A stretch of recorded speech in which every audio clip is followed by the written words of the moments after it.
ഇന്ന് ഈ ദേവാലയത്തിൽ ഒരു വൈദികനായിട്ട് നിൽക്കുമ്പോൾ ഒത്തിരി അധികം സന്തോഷമുണ്ട്.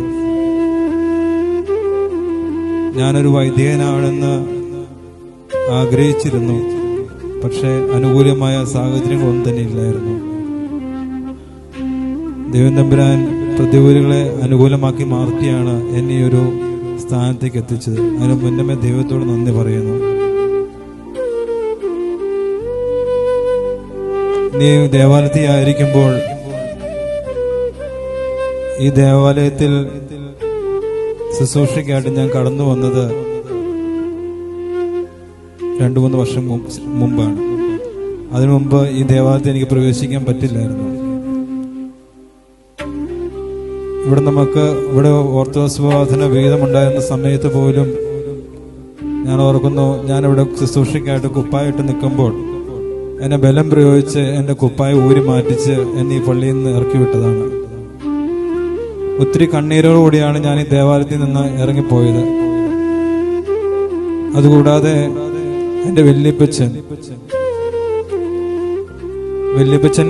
ഈ ദേവാലയത്തിൽ വൈദികനെ സേവനം അനുഷ്ഠിച്ചതാണ്. ഈ ഇടവയിലെ ഇന്ന് കാണുന്ന ജനങ്ങളെ ഒക്കെ തന്നെ സഭയോട് ചേർത്തും മാമോസം മുക്കിയതും വിവാഹം കഴിപ്പിച്ചതും ഒക്കെ ഒത്തിരി അധികം കൂദാശ നിർവഹിക്കപ്പെട്ട വൈദികനാണ്. എന്റെ വല്യപ്പച്ചൻ ഈ ദേവാലയത്തിലേക്ക് കടന്നു വരുമ്പോൾ അദ്ദേഹത്തെ തടഞ്ഞു നിർത്തിയൊരു സമൂഹം ഉണ്ടായിരുന്നു. അദ്ദേഹം പ്രായത്തിന്റെ വാർദ്ധക്യത്തിന്റെ അവസ്ഥയിലായിരുന്നപ്പോഴും അദ്ദേഹത്തിന്റെ ഏറ്റവും വലിയൊരു ആഗ്രഹം എനിക്ക് മരിക്കുന്നതിന് മുമ്പ് ഈ ദേവാലയത്തിന്റെ ബലിപീഠത്തിൽ നിന്ന് കുർബാന അർപ്പിക്കുക എന്നുള്ളത് വളരെയധികം ഒരു ആഗ്രഹമായിരുന്നു.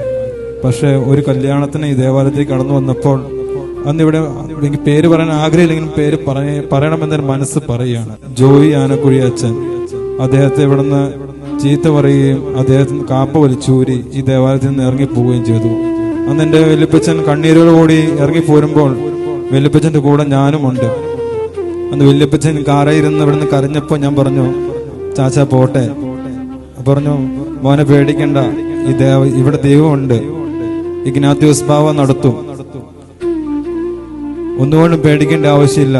ഭൂമി ഉരുണ്ടതാണ്. പപ്പ എപ്പോഴും പറയുന്ന കാര്യമാണ്, ഭൂമി ഉരുണ്ടതാണ്, എവിടെ നിന്നോ അവിടെ തന്നെ അവസാനിക്കും. നമ്മൾ വെയിറ്റ് ചെയ്യുക. ശരിക്കും പറഞ്ഞാൽ വെയിറ്റ് ചെയ്തു. ദൈവം ഇടപെട്ടു. ഈ ദേവാലയം ഇന്ന് ഞങ്ങൾക്ക് പ്രവേശിക്കുന്ന രീതിയിലേക്ക് വന്നെത്തി. വല്യപ്പച്ചന്റെ ശവസംസ്കാര സമയങ്ങളിൽ പോലും ഒരു വൈദികനെ അടക്കേണ്ടത് പള്ളിയുടെ മുറ്റത്താണ്. പക്ഷെ അതിനുപോലും സമ്മതിക്കാതെ പള്ളിയുടെ സെമിത്തേരിയിൽ അടക്കാൻ വേണ്ടി വാശി പിടിച്ചൊരു സമൂഹം. ഇവരോടൊക്കെ ഒരിക്കലും ഞങ്ങൾക്ക് വിദ്വേഷമല്ല, സ്നേഹമാണ്. എന്റെ മനസ്സിൽ തൊട്ട് തന്നെ പറയുന്നു, അന്ന് എന്നെ തടഞ്ഞിട്ടുള്ളവരും എന്നെ എതിർത്തിട്ടുള്ളവരും എന്റെ കുടുംബത്തെ, എന്റെ പിതാവിനെ ഉൾപ്പെടെയുള്ള എല്ലാവരും എതിർത്തിട്ടുള്ളവർക്കും വേണ്ടി ഞങ്ങൾ പ്രാർത്ഥിച്ചിട്ടുള്ളൂ. വേറെ ഒന്നുകൊണ്ടല്ല, ഞങ്ങൾ വൈദികരെ സംബന്ധിച്ച് ഒരിക്കലും ഒരാളെ വിദ്വേഷിക്കാനായിട്ടല്ല പഠിപ്പിച്ചിരിക്കുന്നത്. അവർക്ക് വേണ്ടി പ്രാർത്ഥിക്കുക, അവരെ ദൈവത്തിലേക്ക് അടുപ്പിക്കുക എന്നുള്ളതാണ്. തീർച്ചയായിട്ടും ഒത്തിരി അധികമായ പ്രാർത്ഥന ഈ ദേവാലയത്തെ സമർപ്പിച്ച് പ്രാർത്ഥിച്ചു. ഇപ്പൊ ഇവർ പറഞ്ഞു, ക്രിസ്മസിനും പെരുന്നാളിനും ഒക്കെ ഷമാസിന്റെ വളരെയധികമായ സാന്നിധ്യമുണ്ടെന്ന് ആഗ്രഹമായിരുന്നു. ഈ ദേവാലയത്തിൽ ക്രിസ്മസ് നടക്കുമ്പോഴും പെരുന്നാളുകൾ നടക്കുമ്പോഴും ഒക്കെയും ഞാൻ എന്റെ വീട്ടിലിരിക്കും. എന്റെ അവിടെ നിന്ന് ലൈറ്റ് നോക്കും, നല്ല രസമുണ്ട് ലൈറ്റൊക്കെ കാണാനായിട്ട്. പക്ഷെ ദേവാലയത്തിൽ കടന്നു വരാൻ പറ്റില്ല. പക്ഷെ മനസ്സിലുള്ള ഒത്തിരി ആഗ്രഹമുണ്ട്, എന്റെ ദേവാലയത്തിൽ എനിക്ക് കടന്നു വരണം, പെരുന്നാളിൽ സംബന്ധിക്കണം, വിശുദ്ധ കുർബാനയെ സംബന്ധിക്കണം എന്നുണ്ട്.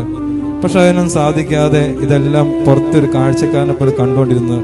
മനസ്സിലധികം വേദനയോടുകൂടിയാണ് ഇതെല്ലാം കണ്ടുകൊണ്ടിരുന്നെങ്കിലും ദൈവം തമ്പുരാൻ നടത്തി.